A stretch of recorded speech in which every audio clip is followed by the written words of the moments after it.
The heroes of the hour return. We but did our duty, my lord. It was the memories of fallen friends and not our heroism which saw us through at the last.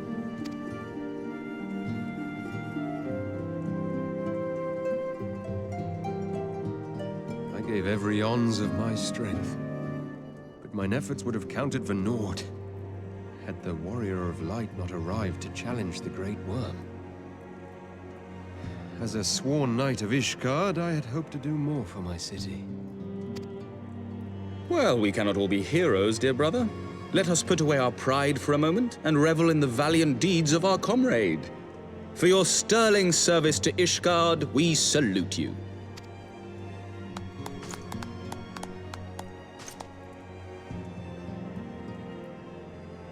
And while we're on the subject of valiant deeds, I believe I myself have earned some small measure of recognition. Under my watchful command, the ballistas of the Outer Ward struck down a veritable swarm of Dravanian invaders. My lord's command was certainly watchful. He bravely watched as the siege crews took aim, and continued to watch as countless wyverns met their end. Indeed, the ward's defenders proved so well drilled that my lord had little occasion to stop watching.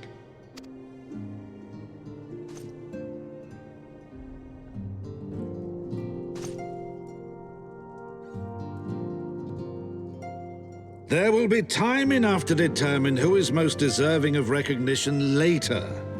Our friends are doubtless weary from their exertions. I had chambers prepared in expectation of your return. You are welcome to retire at your leisure. I am most grateful for your hospitality, my lord, but I believe I shall pay a visit to the Temple Knight's Infirmary. Pray excuse me.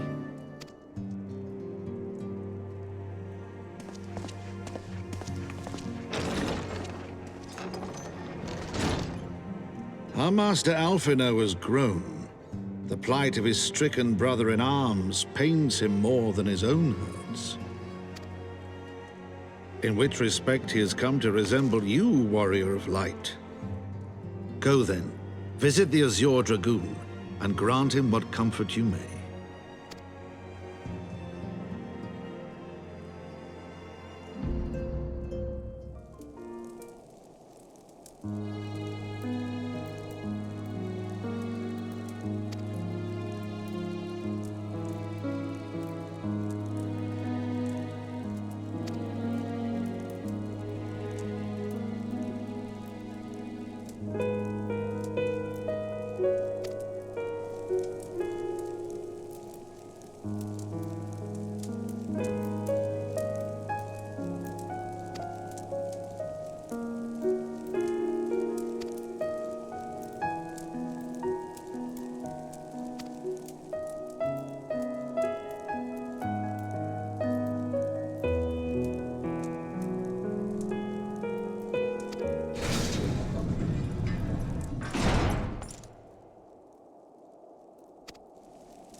Estinian!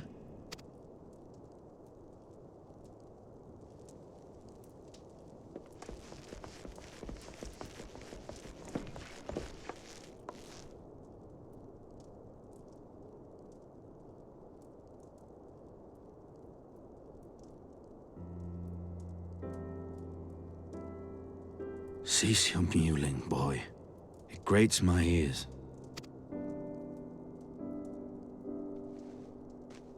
Forgive me. When I saw you awaken, I could not... It was such a relief. We feared you might never wake up. Now, Estinian. If Master Alphino thought any less of you, you would still be Nidhogg's plaything. Or dead. Aye, 'twas but a jest. I thank you, Alphino. And you too, Warrior of Light. Quite how you managed to persuade Hraesvelgr to aid in his brood brother's downfall I cannot imagine. But full glad am I that you did. 'Tis an honor to share the mantle of Azure Dragoon with one such as you.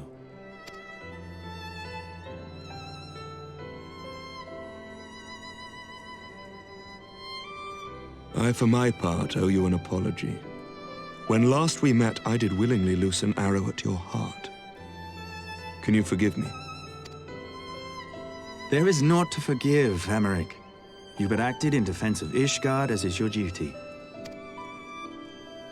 Were you any less single-minded about it, I would not follow you into battle, nor trust you at my back.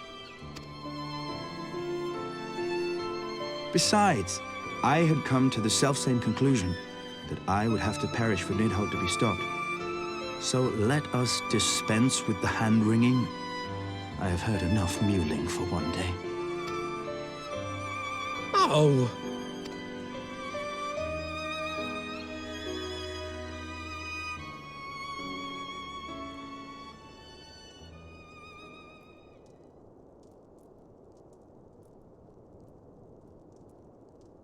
The tendrils of Nidhogg's foul presence bound up every fiber of my being, usurping my senses, but I yet retained some trace of awareness.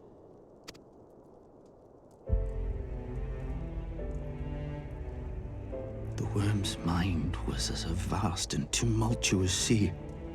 Endlessly its black waters churned, his grief and despair at Ratatoska's murder never calming, never receding.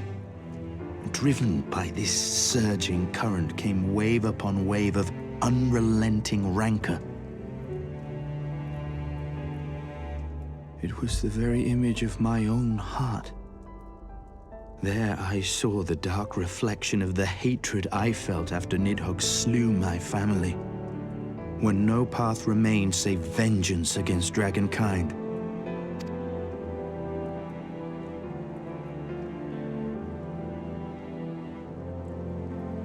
Neither one of us had a choice. But I was blessed with something Nidhogg was not. Comrades and teachers to console and admonish me.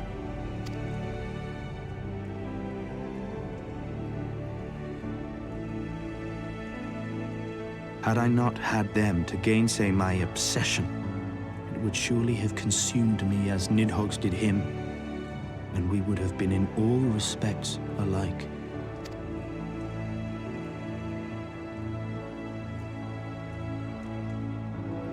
Though his shade is banished, his spirit scattered upon the sea of clouds, I feel no joy at his passing. Where once I craved vengeance, I now crave rest.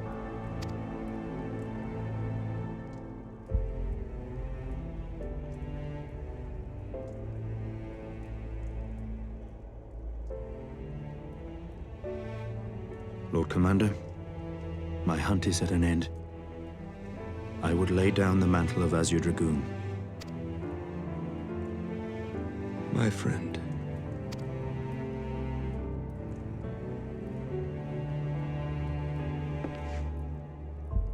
He has tired himself with too many words. I doubt not that he will make a full recovery, but he must be allowed some few days of quiet.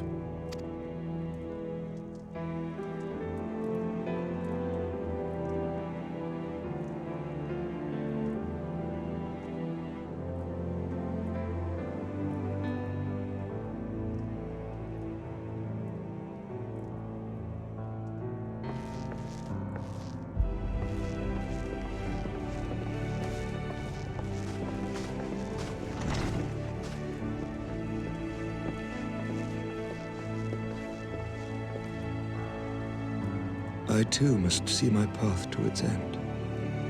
Sleep well, my friend.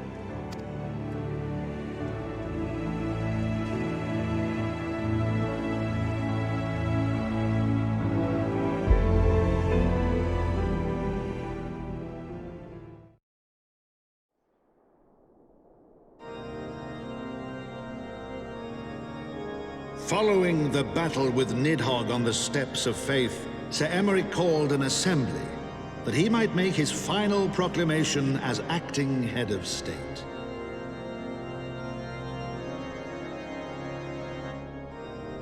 'Twas there, with one decree, that the 1,000-year rule of the archbishops was ended, paving the way for a new republic. The governance of Ishgard would now be placed in the hands of high and lowborn alike, their ranks represented by the newly founded House of Lords and House of Commons. Church was separated from state. The foundation for change had been carefully laid, and the reforms proposed by Ishgard's new government passed into law without incident. His duty done, Emeric de Burrell gladly stepped down from the Archbishop's dais, only to be raised unto the highest seat in the House of Lords.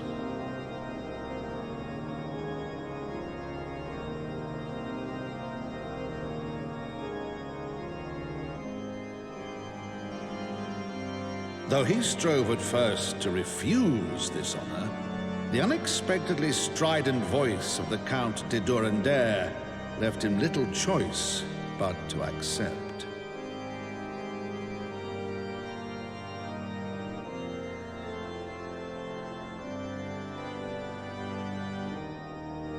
And so it was that the winds of gentle revolution came to stir.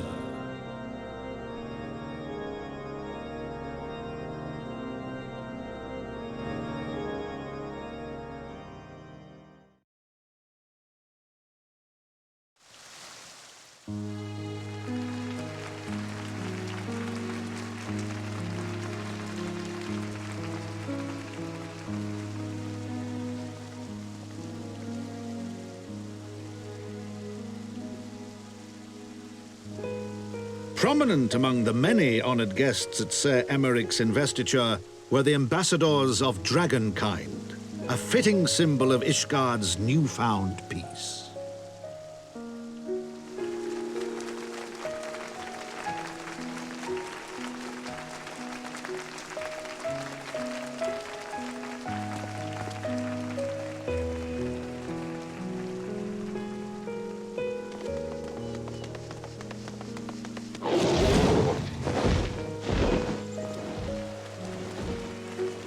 The people looked on in awe as he soared through the heavens on Dragonback.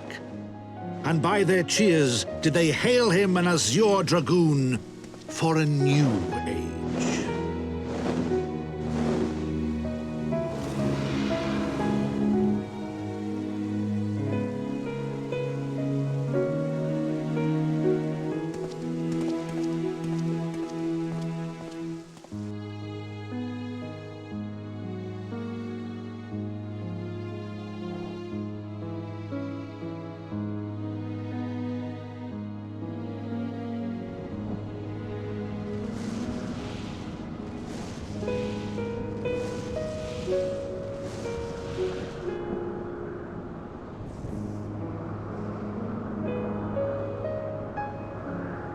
Thus were the notes of the dragon song rewritten, the din of war giving way to a rising litany of peace and hope.